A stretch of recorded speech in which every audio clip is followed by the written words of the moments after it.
If there's one game that needed a demo, it was the Atlus x Koei Tecmo collaboration Persona 5 Scramble. The Japanese press train for this game has spent a lot of time emphasizing that this isn't a Persona 5 Cross Dynasty Warriors game, and rather a fully fledged action RPG sequel to Persona 5, one that takes the original story set in Tokyo to the rest of Japan. And with possibilities open up for storytelling and the consoles you can play it on, every little bit of information shared about this game had managed to get me even more keen to understand what this new Persona experience would be. Thankfully, with the game's Japanese release fast approaching, a Japanese demo is out now to let the curious like myself try it. And now that I've tried its satisfying action gameplay and met its new fun characters for myself, I'm pleased to say that Persona 5 Scramble is a Persona game I hope hits the West for sure, thanks to the new way its gameplay and premise gives this older world a new story to tell.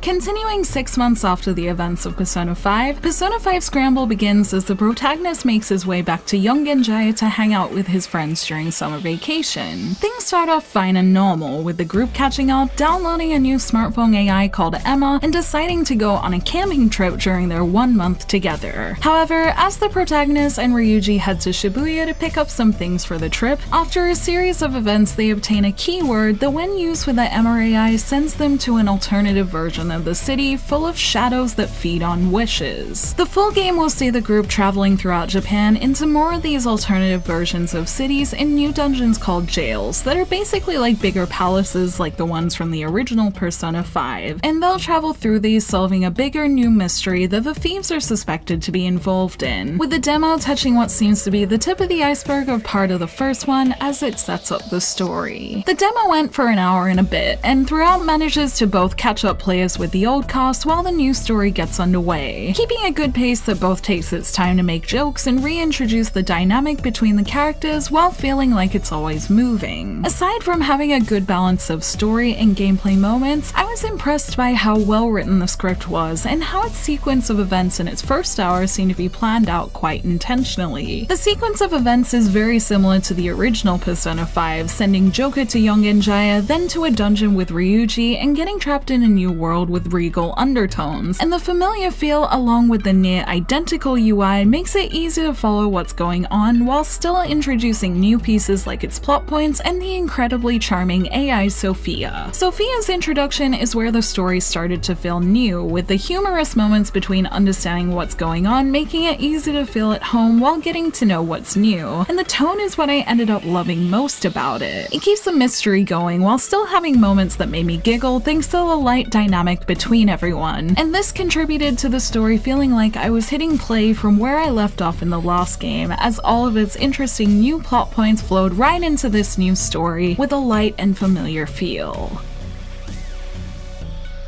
I said the story was good at keeping that Persona 5 feel, but the world itself is a nostalgia fest in this first part, perfect for those looking to slot back into the world. A lot of this is due to the fact that this part is set in familiar areas like Young Genjaya, and running around you can find old things like the laundromat, Takemi's clinic, and even vending machines with the same drinks as the first game. And these details can be found in all the areas revisited that again contributes to that feeling of continuing on in the world. There is a small difference in that everything feels brighter and smoother, with the summer lighting and new 60 frame per second feel on PS4, giving it another layer of polish that brings it into feeling like a more modern Persona, although where things start to feel completely new is when its action gameplay comes in. Scramble takes the idea of hack and slash gameplay and combines it with Persona's weakness exploiting, Persona changing, and stylish movement to make a fast-paced action system of its own that feels as satisfying as it does stylish. When you start playing, the hordes of enemies and mashing its attack button could make it feel like pure hack and slash, but as more personas get introduced into battle, using skills to hit weak points makes things feel more tactical, with this even pausing the fast-paced battle to let you think about what to use, and this is something you'll need to use to have battles move quickly, especially if you get hit with something like a status ailment. A way to keep moving nice and quickly are with phantom moves, where you can use lights or platforms to put yourself above enemies for another tactical advantage. damage. And these are another way variety is added into battle, as you can use these to put yourself into the middle of a crowd of enemies before unleashing skills that help keep action well beyond just using the attack button. This variety is on top of Master Arts, where you can unlock extra button combos to unleash new attacks, a gun that can stun enemies, one-mores, and all-out attacks that can appear if you hit a weak spot enough times, and also Showtime moves that look incredibly cool while dishing out damage to multiple enemies, likely inspired by the moves with the same name from Persona 5 Royal. This in theory could be a lot to keep track of, however most of these moves pop up on screen with various colors and button prompts, so as long as you're keeping an eye on both the enemy types and what's triggering around you, you can seamlessly fit almost all of these moves together without stepping away from the action. I do wonder if Master Arts and button combos will be something I'll use more in the final game, as they seem to be more about memorizing combos than the other moves, and because that's a little harder than just pressing buttons, I didn't use them as much as everything else, although I can see them being another good piece of variety if you don't want to revert to just hitting the attack button when you're low on SP. Most of the time though, there's enough going on in battle and in prompts to keep attacking smoothly and with variety, and even on its hardest difficulty, this was still enough with the more persistent enemies too. While battle was fun enough, the thing I enjoyed more and am looking forward to playing with more most was the exploration. In the real world, I enjoyed interacting with all the examinable parts of the world, which I'm sure will be great for learning about new areas in the full game, and in the alternate world, I found a hidden treasure chest when I ran back through the dungeon a second time that gets me excited for finding more surprises in the dungeon's bigger areas. And with smooth exploration in both its versions, exploring its dungeons at a good pace was a lot of fun. So with these jails supposedly being much bigger than the palaces of the previous games, I'm looking forward to running through and fighting more in the bigger areas seen in its trailers.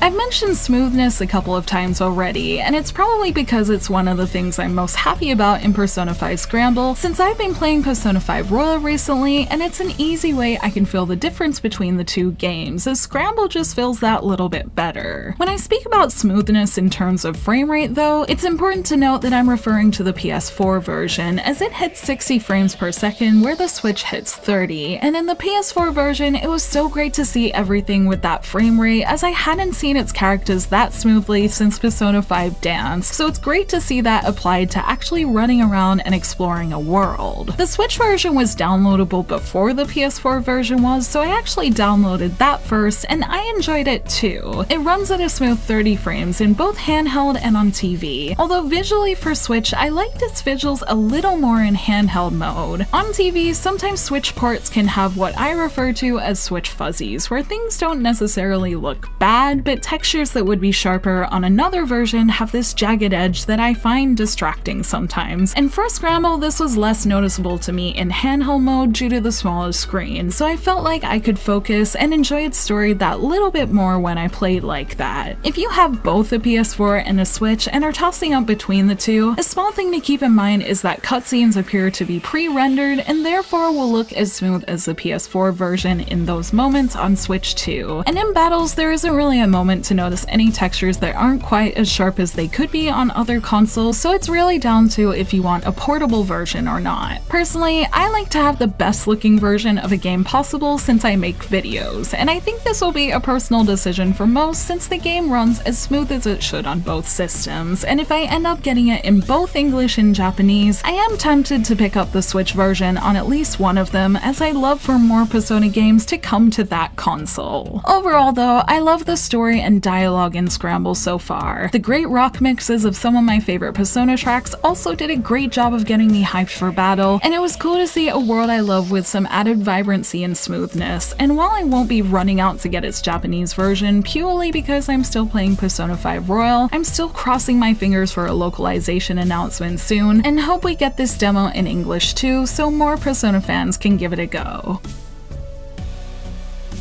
As a game I've been curious about for a while, I'm pleased to say the Persona 5 Scramble demo made me feel good about how it plays and the way it built on the original story. It combines the charm of old and new characters to create dialogue that adds intrigue from a new mystery while still having plenty of fun moments, and its action gameplay feels as smooth and as satisfying as it looks in trailers, with enough Persona touches to keep it feeling familiar. There's still plenty to find out about this game in the final version, since this demo has you play as only only one of the playable Phantom Thieves, things like the Velvet Room and new areas throughout Japan are still unexplored, and it still hasn't been revealed if Confidant events will be in the final game or not, so there's still more to find, but the demo did its job of keeping my curiosity about this game going and has it cemented as one I want to try. So let's hope we hear more about this one coming to the West soon.